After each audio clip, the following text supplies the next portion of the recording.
Noticias 24. Un misil que habría sido lanzado por Rusia habría provocado el accidente de un avión en Kazajistán que dejó 38 muertos, según afirmaron medios internacionales. Un hecho que sin duda acrecienta la tensión en la zona, considerando la guerra entre Rusia y Ucrania, que ya va a cumplir 3 años. Para hablar de este hecho y este tema, estamos en contacto con el profesor de la Academia Nacional de Estudios Políticos y Estratégicos, ANEP, Miguel Navarro. Miguel, un placer. Gracias por acompañarnos. Y gracias a ustedes por invitarme. Buenas tardes. Muy buenas tardes. Primero que todo, sobre el hecho que comentábamos, que ha hecho noticia a nivel internacional, ¿cuáles son a tu juicio las claves dentro del análisis que hay que hacer? Las claves es, desde luego, la evidencia que apareció inmediatamente después del accidente o después del aterrizaje de emergencia. Las fotos que se veían claramente, se veían impactos de metralla en el avión, en la parte posterior del avión. Lo que quedó, se notaba claramente impactos de metralla. Originalmente se dijo que había chocado con una bandada de pájaros, en fin, pero nada de eso parecía plausible considerando el tipo de daño que se veía. O sea, se veían claramente los impactos de ingreso de metralla en el fuselaje. Y eso, el daño que eso provocó es explicable con la pérdida de control que se aprecia en los instantes finales del avión, cuando el piloto hace un desesperado intento de aterrizar de emergencia, pero se ve que no lo consigue o lo consigue malamente, y ahí es donde se ve que el avión se desintegra y explota. Y una parte del avión, que fue la parte delantera, es la que se quemó entera, y los sobrevivientes estaban todos en la parte trasera del avión. Entonces, eso es compatible con un misil. Eso se vio desde el principio. Parecía muy poco creíble la primera hipótesis, el choque con una bandada de pájaros. Y naturalmente, esto no es primera vez que ocurre. En varias oportunidades, aviones civiles se han visto involucrados en situaciones de combate, que es lo que parece que en esta oportunidad ocurrió. Claro, aquí con los antecedentes que estamos comentando y que se manejan hasta ahora, por supuesto, a la espera de detalles de la investigación, uno entendería que aquí hay un caso de fuego cruzado, ¿no?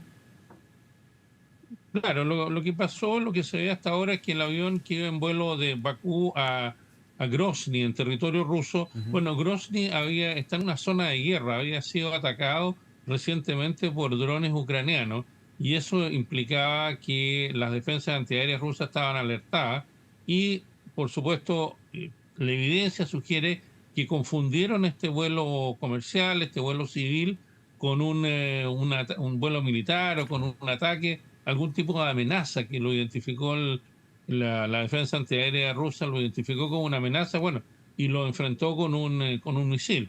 Esto no es la primera vez que ocurre, ha ocurrido varias veces.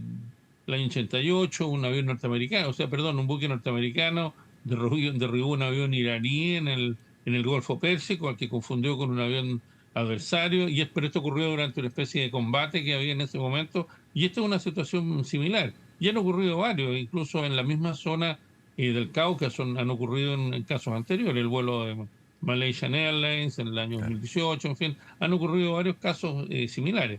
Y eso es porque los países en una situación de conflicto, lo normal es que se cierre el espacio aéreo si hay un combate que está involucrando defensas antiaéreas. Lo normal es que se cierre el espacio aéreo a los vuelos comerciales. Claro, porque aquí los misiles antiaéreos no discriminan qué es lo que está volando, ¿no? Lo ven como hostil. En realidad, lo que quien tiene que discriminar son los operadores de los misiles. Una vez que el misil es disparado, bueno, siempre existe un mecanismo de autodestrucción, pero quienes tienen que, en definitiva, la decisión de disparar depende de un operador humano. Los sistemas varían un poco, pero en general siempre la decisión final recae en un operador humano, que es él el que tiene que tomar la decisión, discriminar si el objetivo es un objetivo militar propiamente tal o es un avión civil, y a veces hay muy pocos segundos para tomar las decisiones. Para eso los sistemas tienen mecanismos de apoyo para tomar la decisión, pero en definitiva quien responde siempre es un operador humano. Siempre ha ocurrido así. Claro, habrá que ver, por ejemplo, me imagino yo, tú corrígeme si estoy equivocado, pero detalles como lo que se pueda desprender de la denominada caja negra, en términos si hubo algún tipo de contacto previo, pero es una cosa de segundos, así que eventualmente puede que no haya existido ni siquiera eso. Eventualmente puede que no haya existido, sin embargo, el avión voló bastantes minutos, bastante rato.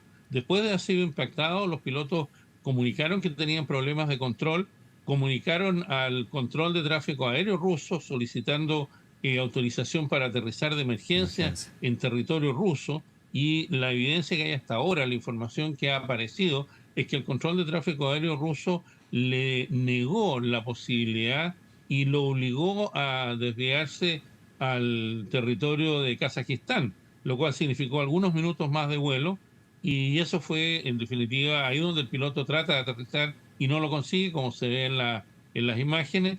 Entonces, pasaron unos minutos en que el avión es alcanzado por este misil, pierde controlabilidad, y se nota en las tomas cinematográficas que hay, se ve que el avión tiene graves dificultades de control y va tratando de aterrizar porque se ve que está con el tren de aterrizaje abajo, pero en definitiva el piloto pierde el control del avión en los últimos instantes y se produce el choque contra el suelo y la posterior explosión. Entonces no fue algo tan rápido. Entre el momento que es alcanzado por el misil, le produce daños que le afectan la posibilidad de controlar el vuelo, hasta el momento que se estrella. Pasan varios minutos y, como insisto, se comunica con el control de tráfico aéreo ruso, control civil, digamos, de tráfico aéreo ruso, solicita autorización para aterrizar de emergencia en territorio ruso, le es negado y se ve obligado a desviarse al territorio de Kazajistán. Sí, Miguel, en el contexto de que se vive en la zona, ¿este hecho puede marcar un punto también o lamentablemente es un daño colateral de una guerra, un conflicto que, como yo decía en la introducción, va a cumplir ya 3 años?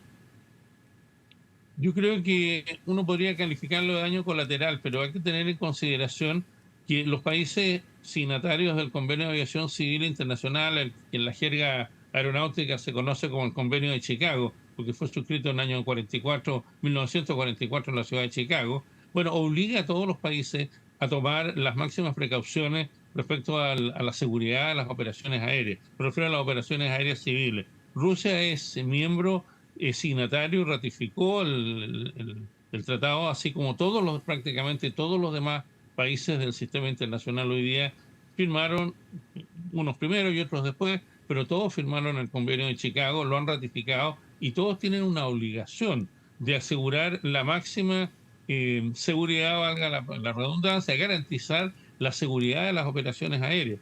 Ahora, por eso es que en una zona de guerra como es esta, siempre hay riesgos que están involucrados, pero ahí los países, todos los que están involucrados, tienen que asumir y tienen que tomar las precauciones para evitar que incidentes de este tipo se produzcan.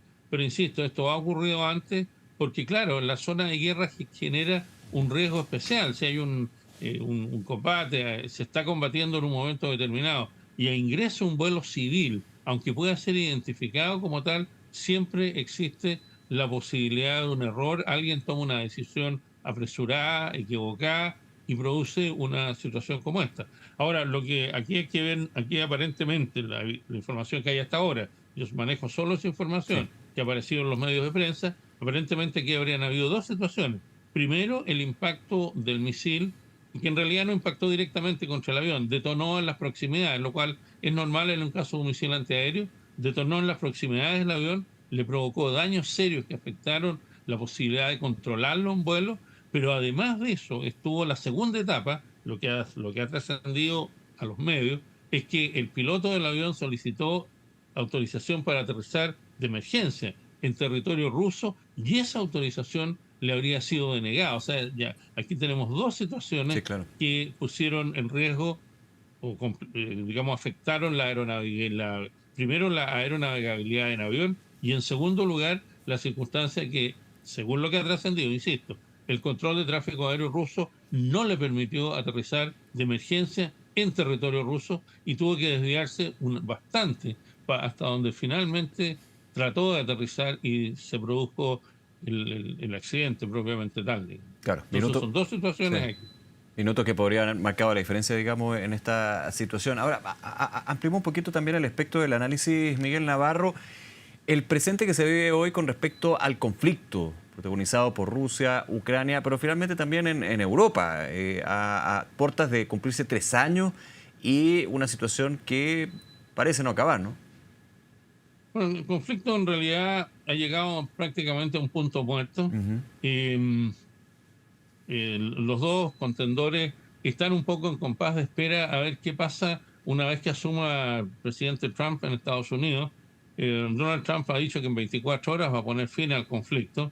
No se sabe si esto es solamente una declaración o realmente tiene un plan para poner fin al conflicto. Hay varias alternativas que se han barajado, una de las cuales es que eventualmente se produzca un alto al fuego, se reconozca por parte de Ucrania los territorios que en este momento Rusia tiene ocupados, pero al mismo tiempo se le den a Ucrania garantías especiales de que no va a volver a ser atacado por Rusia. Ahora, esto es bastante difícil, es muy arriesgado desde el punto de vista de Ucrania, también es muy arriesgado desde el punto de vista de la OTAN y está por verse si Sí, Rusia claro. aceptaría una situación de esa naturaleza.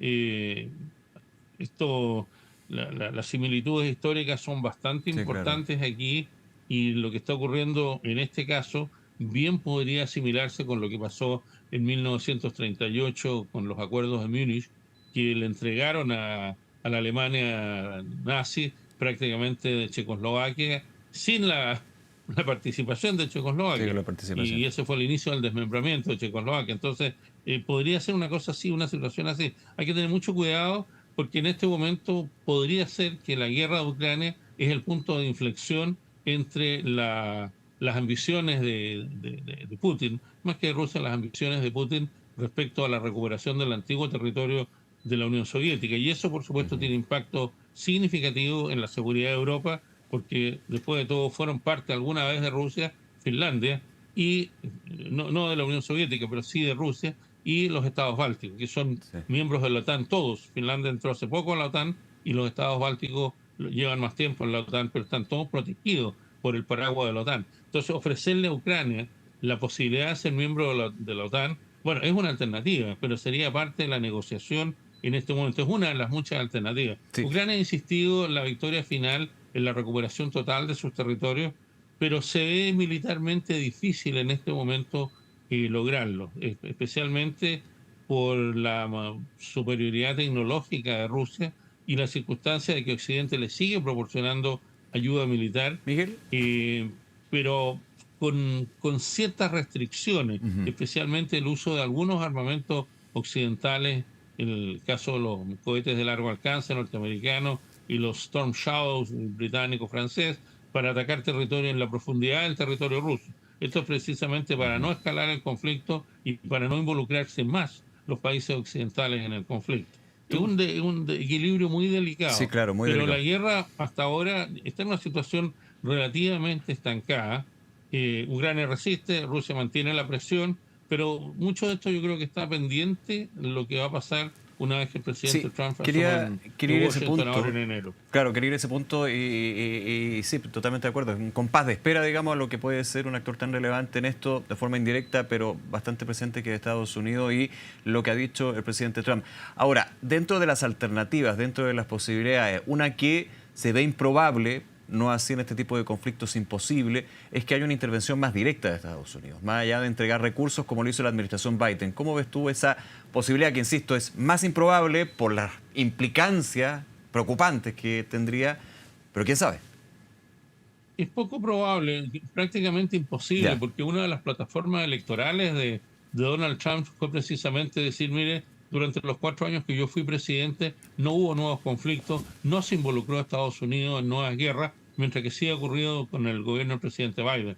Entonces, si mantiene su promesa de campaña, esta fue una de las varias promesas de campaña, no fue la única. El tema de la inmigración figuró con mayor preeminencia, pero de todas maneras, esta fue una de las promesas de campaña, fue no involucrar a Estados Unidos en nuevos conflictos y desde ese punto de vista lo que ha planteado es precisamente que Estados Unidos no continúe apoyando a Ucrania con logística. Por eso que tanto apuro en el Congreso norteamericano, ha habido tanto apuro en los últimos meses por apresurar la entrega de ayuda militar, porque la llegada de Donald Trump hable una gran incógnita respecto a qué es lo que va a pasar. Ahora, Trump se caracterizó en su primera presidencia por un alto grado de impredictibilidad. Se supone que ahora viene más maduro, entre comillas, Ujú. para hacerse cargo de la presidencia, pero no podemos descartar que mantenga esos grados de impredictibilidad por lo menos en materias de este tipo. Creo que en otras, como la inmigración, en fin, no lo va a hacer así, va a mantener su promesa de campaña. Pero yo creo que también en este caso lo va a hacer en el sentido de no involucrar a Estados Unidos más de lo que está en este momento, e incluso reducir la ayuda militar a Ucrania, precisamente Claro. para no involucrarse directamente.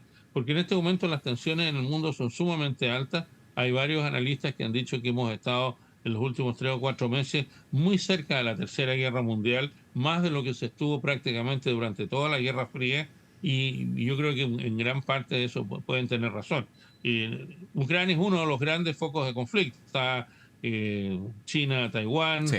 está en el Medio Oriente, la situación ha cambiado con la caída de al-Assad en Siria, la situación cambió un poco. Israel tiene mayor capacidad de maniobra, estrategia, como se vio hoy día o ayer en realidad, con el bombardeo de extrema precisión contra la capital del Yemen por el tema de los hutíes.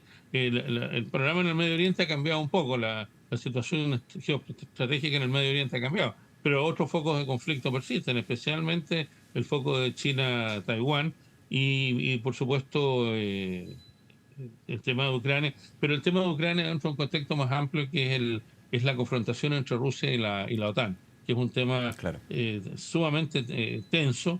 La OTAN protege a sus países, esa es la esencia del tratado de la OTAN, el Bien. artículo 5, y ahí hay países que están un poco en la mira, por así decirlo, de Rusia. Insisto, son los estados bálticos y Finlandia, que alguna vez fueron parte de Rusia y que Putin parece desear que vuelvan a hacerlo, pero no por las buenas, sino que por las malas, por alguna forma de agresión. Entonces hay que tener cuidado con eso. Hay también una zona gris de conflicto que se está dando en el Báltico, el corte del cable de suministro eléctrico entre Estonia y Finlandia de anteayer, que aparentemente fue causado por un buque chino, de Bien. bandera china. Sí. En fin, entonces hay este conflicto, hay un área gris que se está Claro. desarrollando justamente en la zona del Báltico.